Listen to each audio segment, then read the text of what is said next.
but unfortunately, time is went through a little yesterday I give the last month or two. It's not easy. He still did whatever he could to host the Seuda, the Nishmas, the Rebbe Nachman the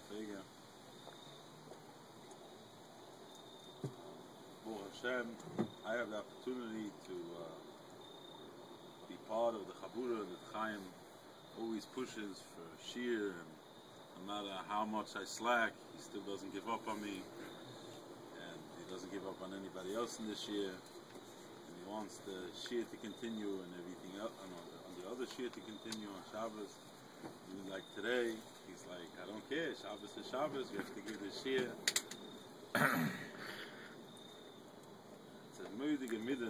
That's what the Rebbe always talked about. No matter what we're going through, what kind of obstacles we have, is to give it our best. And we know that there's no despair. The Rebbe says that a person will only have a clue what the avodah is from a person, what the Rebbe really wants him, and what he really has to do.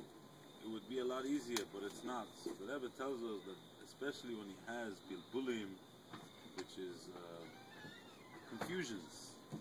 People we always confused, we're not exactly sure what to do. But then we have physical confusions, like what Chaim just went through, is going through. These physical things, it doesn't let you. It's not. You can't daven the way you usually daven. You're physically not feeling well. You have fever. You're sitting in the hospital. The Rebbe says that even there, the Rebbe wants you to try the hardest you can at that moment. Just from there. The Rebbe doesn't want you to sit there and daven your 5-hour usual Shmoneh Esrei, if that's your avodah. Because you physically can't. But wherever you are, that you have to give it your best. Of course, a person has to desire for greater, a person has to desire for more, and the Rebbe wants that. The Rebbe wants that a person should always have his sheifas for more. But from where you are, you have to believe that this is where the Rebbe wants you to avoid. People have major chalushas adas. They only think of serving the Rebbe in that perfect setting. You know, if I have $2 million in the bank, and I'll be sitting in koil, then I'll be an Erlich Yid. You know, then I'll be a Yid the way I want to be a Yid. The Rebbe lets us know how he wants us to be a Yid. He wants us to be a Yid in every situation. The situation he puts us in the kind of parnosa that he gives us, in the kind of shalom bayis that he gives us, in the kind of city that he puts us in the kind of situations every day. You walk into the store, somebody spat at you. And so Rebbe wants you to go through. This is what he wants. This is what he wants from you from that moment, from that place. He wants you to realize that he is the ruler, Shalad, B'Yonim, B'Tachtoinim, Hashem Urakim. That's what we said, Motzim Kippur. Motzim Kippur, after a whole day crying, the Rebbe please forgive us. What comes out? Comes out one thing, that at the end of the day, you're everything. Atul Tzadik Akol Abur Lenin. You're the righteous one, and everything that comes upon us. And you are God. You are the righteous ruler, and you're the reason and cause for everything that happens in our lives. So the Rebbe, now that we scram out, 7 times. Hashem Ulakim, that we give in, we break all our self needs and thoughts, that we finally agree that the Rebbe is controlling and ruling the world. But that emunah can very fastly fade. It can be breaking away very fast. The Rebbe has always put chesed upon chesed, and it brings us into the sukkah, the mechitzas that surround us with this emunah, that the Rebbe he is the Shalad, the Yonim, B'Tachtoinim, Hashem Urakim, Ataris Radas. That's what Moshe Rabbeinu. That's the whole purpose of a Rebbe. That's the whole purpose of Moshe Rabbeinu was Rebbe for Klal Yisrael. We believe that the Rebbe Nachman was also a Rebbe for Klal Yisrael. That was the whole purpose, to teach us nothing else, that the Rebbe is controlling everything in our lives. And it's very difficult sometimes, because the Yetzer Hara, especially after such Yomim Noroim, the Rebbe says that the dafke then, when a person is feeling holy, when a person is getting close, the dafke then, that's when the Yetzer Hara, the Rebbe writes in Osis Chaskes, the Muslim brought it down from the Torah, he says, mamish, when a person goes in and he what's it called? He comes close to the tzaddik, and everybody knows that Rosh Hashanah in Breslov, that's when we go to the Rebbe. That's the highest time. The Rebbe said that there's some things he can't be misakin. Only on Rosh Hashanah he can be misakin. That's why we go to him. And especially then, right then, when a person comes back from the tzaddik, or a person is connecting to the tzaddik, that's when he falls from his emunah, and he even falls sometimes in kedusha. The Rebbe says he shouldn't worry. Sometimes this is even a good thing for him, because they're showing him, you think you're all tough, you think you're all holy, get off your high horse. Know that I'm a nobody. We don't want to put anybody down. But if a person would only realize that the Rebbe is controlling, that he has no control, that he is in the Rebbe hands 24/7, not 24/6, or maybe an hour of the day he's not the Rebbe. No. Every second of the day he's in the Rebbe's hands. He will mamish understand that he would have this feeling, he would have this das that nothing is wrong, there would nothing bother him, because he knows everything is from the Rebbe. Avada Tzahai Madrega. But if we chazer it, and if we tell it to ourselves day in, day out, or we mechazik ourselves, Hashem Elokim, just like we say Motzim Kippur, over and over, Hashem is our God, Hashem is the righteous rule of everything we do, we'll know, and we'll be able to mamish live the Yiddish life that the Rebbe wants, and the way all the tzaddikim they taught us all our lives. I want to tell you guys a moedige story I heard in Human, and it's based on one of the oasis, this chaskes that the Nosson brings down.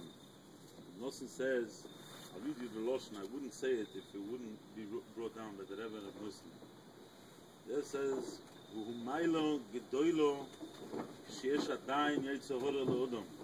it's a great Maila, it's a great thing that we have a Yetzer Hara. I mean, how can the Nosson say this? Well, the Nosson is saying something very, very, very powerful.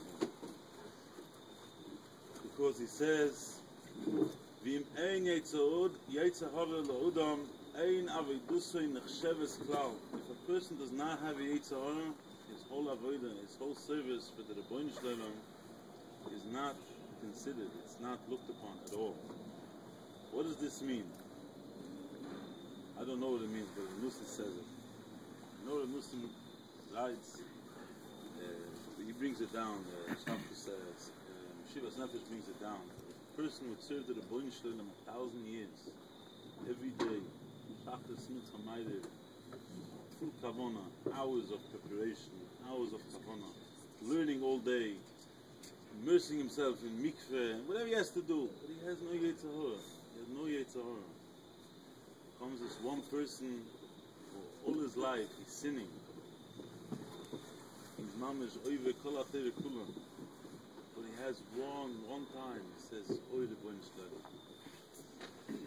There was a Jew, his name was Rabbi. He was a bucher every day. Shachris, Minchamayr would be small upon him. He used to sit and learn. He knew Shas at a very young age. Poskin, Hasidus, the Breslov Hasidim thought that he's going to be the next big thing. He's going to be the next fire in Breslov. And he was mamish, the way he davened, the way he learned. People were mamish shocked of his whole avodah. He became older a little bit, he got engaged. Unfortunately at that time they didn't know, it was the early 30s. They didn't know exactly, that's when communism started building up. We didn't know who is really connected, who is not. Unfortunately, the girl he got engaged, she was already caught up into this movement, in the communism, the Kfira movement. And slowly but surely, she drifted him away, and she took him away every day a little bit more. Eventually, he became a koifer. He went to Moscow. He became one of the big activists in Moscow for the communist movement. Every Rosh Hashanah, he used to come to Uman, from Moscow to Uman. Those days it was a train ride, it was at least a day ride. Somebody Mamish koife ba'akoil, mamish, why did he come? Nobody knows. Yartziet Bender used to say that you getut reden mit him. You weren't allowed to talk to him. The minute you started talking to him, you would take all your ideas, all your knowledge in Yiddishkeit, and in 5 seconds make you like as if you don't know anything about the Rebbeinu Shalom. The Breslov Chassidim was scared to talk to him. They were mamish petrified. But he used to come into the Tzion. The Rabbi says that the Tzion was wet. He used to cry. Mamish used to cry on the Rebbe's Tzion. And he said when he used to leave the Tzion, hat man euch nicht getut reden mit him. He said, even when he left the Tzion, even when he left the Tzion for Rebbe Nachman, you still weren't allowed to talk to him. He was still in his ways. But the Rabbi says, "Dus ins Weißen ist, wus the Rebbe macht mit him." We don't know what a tzaddik does with somebody. Somebody's mulik fide. He looks like he's in the worst of his ways. You don't know. He has his moment that he breaks down. He knows in the rooms of all rooms where his heart is. That's what the Rebbeinu Shalom wants. Achmuna liba boy. The Rebbeinu Shalom wants your heart.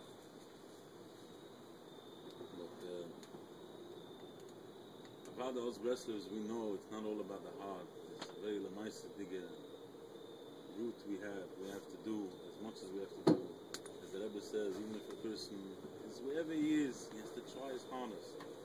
It's not good enough that you have an excuse. Rather, the Rebbe says, a person can say, the Torah gave me a tour. Rather, the Torah gave you a tour. But it's only a tour. We can do a lot more. We're Chassidim. That's what Chassidim means. We go above and beyond. Above and beyond means that even in a place, it's not your perfect setting of serving the Rebbeinu Shalom. It's not your dream toilet. It's not your dream house. It's not your dream shul.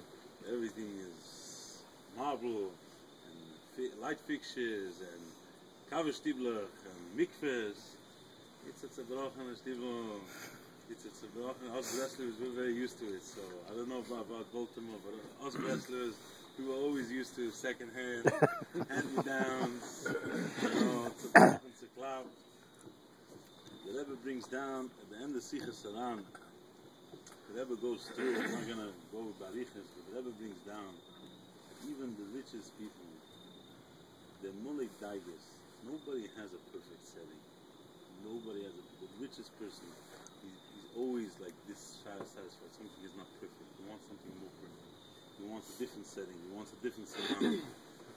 What the Rebbe wants from that sikha at the end, he wants to let us know. At the end of the day, it's all shtusim.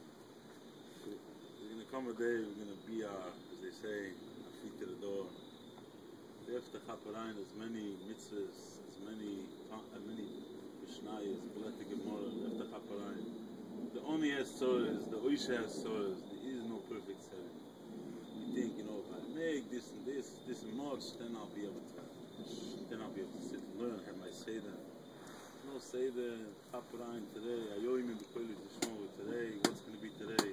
Chaparayim, noch ha Mishnah, noch ha Blad Gemara, noch ha Halacha. That's what the Rebbe wants. That's what the Rebbe meant. Ein Yish Boilam Klal. Today, we live it today, we don't live it tomorrow. This is what the Rebbe always wanted from us. This is what the Rebbe says. You can be like me, mamish. When the Rebbe says you can be like me, mamish, what does it mean? If a person would value his time, value no matter where he is, what he is, he value his time and his koyah. The other person can be schwach physically, but even in that schwach moment, there's things he can do. You can take Tehillim in bed. You could think about the Rebbeinu Shalom. You can talk to the Rebbeinu Shalom. Nosson says that when a person sometimes wants to talk to the Rebbeinu Shalom, he doesn't have any words. Quiet. There's nothing. He says, first of all, he gives a very good eitzah to start talking to the Rebbeinu Shalom that you have no words. He said, even if a person doesn't have koyach to do that, sometimes, I'm just not in the mood. I'm just not in the mood to talk to the Rebbeinu Shalom. He says, say the Rebbeinu Shalom 1,000 times. You say the Rebbeinu Shalom, the Rebbeinu Shalom. Just do something. Just every second in our life, there's something we can do.